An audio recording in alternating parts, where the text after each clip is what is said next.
Veteran Salute is sponsored by the Devon James Injury Lawyers. The 2-4, as they are known, was one of the hardest hit units during the War on Terror. KSN's Hannah Adamson and photojournalist Nick Kiefer share the story of a Wichita Marine who served in that unit and received an award for an extremely rare feat in this week's Veteran Salute.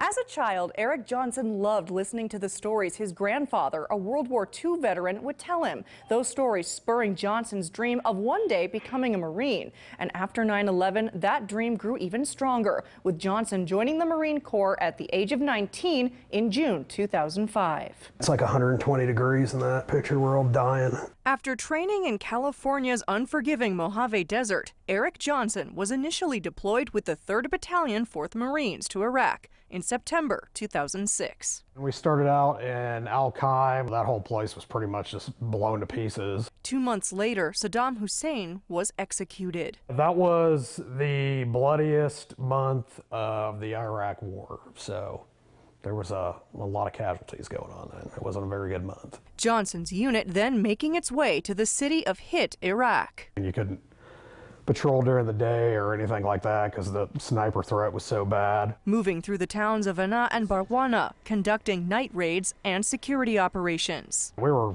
all pretty scared of the IED threat a lot, but you know, when you're outside the wire, it's just all combat mindset. Johnson would return from his deployment in May 2007, only to head back to Iraq 9 months later. And a lot of us were pretty worried.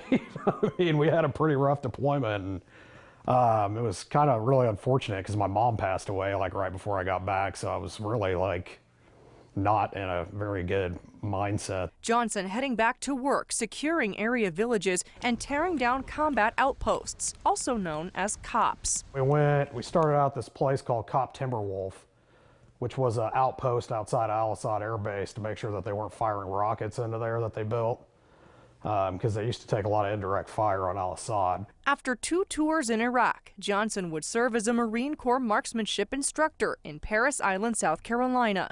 2 years later. Man, this was taken about 10 minutes before I got on the bus, I think, to go to Afghanistan. I requested orders because I wanted to go to Afghanistan, because right when I re-enlisted, they started sending Marines to Afghanistan.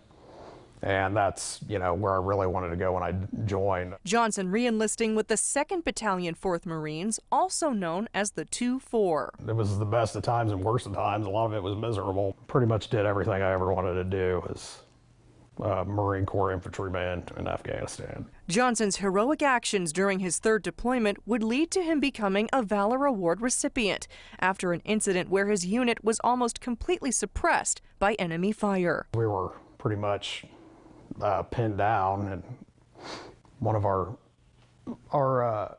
forward observer that was with us, he got hit with a mortar and was concussed, so we had to triage him. And then me and my machine gunner basically fought off those machine guns and mortar squad by ourselves. Johnson was awarded the prestigious Navy Marine Corps Commendation Medal. I was just like really shocked that they, you know, found me suitable. It's probably the proudest moment of my life, honestly. Now, years later, Johnson says not a day goes by he doesn't think about his time as a Marine.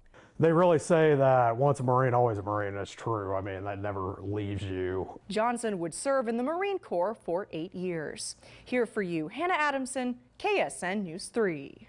The Devon James Injury Lawyers here with our Veteran of the Week, and that's Sergeant Eric Johnson, who's proudly served our country in the United States Marine Corps. And on behalf of all of Kansas, thank you so much for your service. Thanks, and I just want to dedicate this to Lance Corporal Adam Emule and H.N. Sayer, who did not make it back. They're real heroes. Veteran Salute is sponsored by the Devon James Injury Lawyers.